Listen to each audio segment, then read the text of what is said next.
Pencil పట్టుకెళ్ళకూడదు, pen పట్టుకెళ్ళకూడదు అవన్నీ చెప్తా ఉన్నారు కదా. 14 బ్యాలెట్ పేపర్లకి మార్కులు పడ్డాయి, చుక్కలు పడ్డాయి అని చెప్పి బయటకు వచ్చి గొడవ చేస్తూ ఉన్నారు.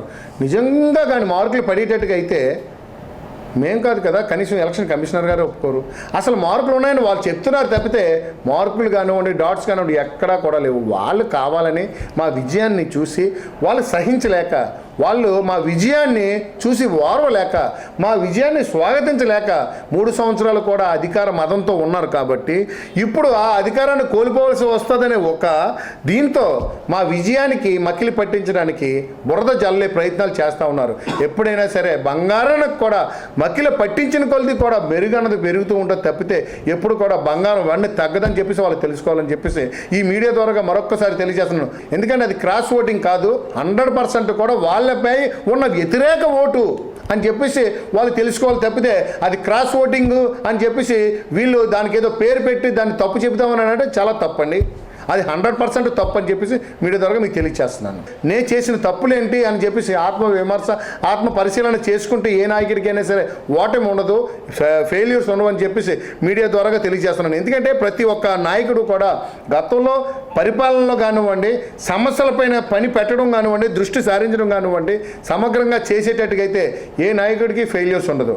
ఇప్పుడు అందరూ కూడా వస్తున్నారు వెళ్తున్నారు అని అంటే వాళ్ళకి సమస్యలపైన దృష్టి సారించడం కానివ్వండి, పార్ట్ టైం ఎమ్మెల్యేలు, పార్ట్ టైం నాయకులుగా తయారయ్యారు తప్పితే ఎవరికి కూడా దృష్టి సారించి అంత ఖాళీ ఉండకపోవడం వల్లే ఈ డిజాస్టర్స్, ఈ ఫెయిల్యూర్స్. ఎందుకంటే గతంలో మనం ఊహ తెలిసిన కాడి నుంచి రాజకీయం అన్నది మనం చూస్తూ ఉన్నాం. ఎప్పుడైనా సరే one side war, one side ఎప్పుడు అవ్వలేదు. ఎందుకంటే 40 స్థానాలు, 50 స్థానాలు, 100 స్థానాలు, 300 స్థానాలు ఉంటే ఒకరికి 200 స్థానాలు రావడం జరిగింది.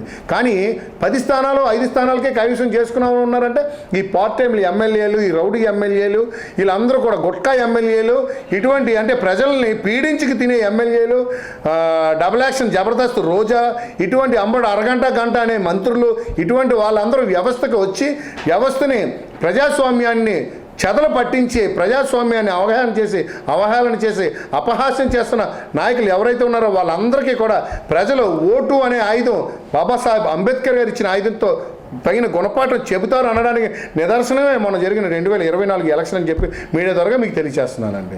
ఈ 98 వార్డులు కూడా నాకు ఇప్పుడు ఏంటంటే అంతమంది కార్పొరేటర్ల తాలూకా అండదండలు నాకు ఉండడం వల్ల 98 మందికి కూడా నేను పార్టీలకు అతీతంగా, ఎందుకంటే ఏకపక్ష నిర్ణయాలు అయితే నా దగ్గర ఉండవు, పార్టీలకు అతీతంగా ప్రతి ఒక్క కార్పొరేటర్ వ్యవస్థని కూడా గౌరవిస్తూ ఆయన ఏ పార్టీలో గెలిచినప్పటికీ కూడా ఆయన 20,000 మంది ప్రజలకి ప్రజాప్రతినిధిగా ఆయన జీవీఎంసీ కౌన్సిల్కి అడుగు పెట్టడం జరిగింది.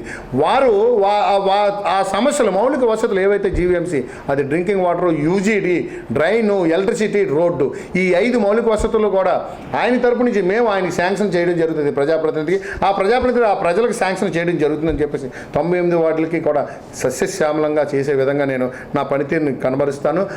అదేవిధంగా ఈ 98 వార్డులకి ఒకెత్తు మన 35వ వార్డు ప్రజలు నాకు ఇచ్చిన ఈ గౌరవానికి ఆ 98 వార్డులకి కూడా తగ్గకుండా దానికి ధీటుగా ఉండే విధంగా రాబోయే రోజుల్లో ఒక అంటే స్వర్ణ 35వ వార్డుగా తయారు చేస్తానని చెప్పేసి మీకు మీడియా ద్వారా తెలియజేస్తానండి.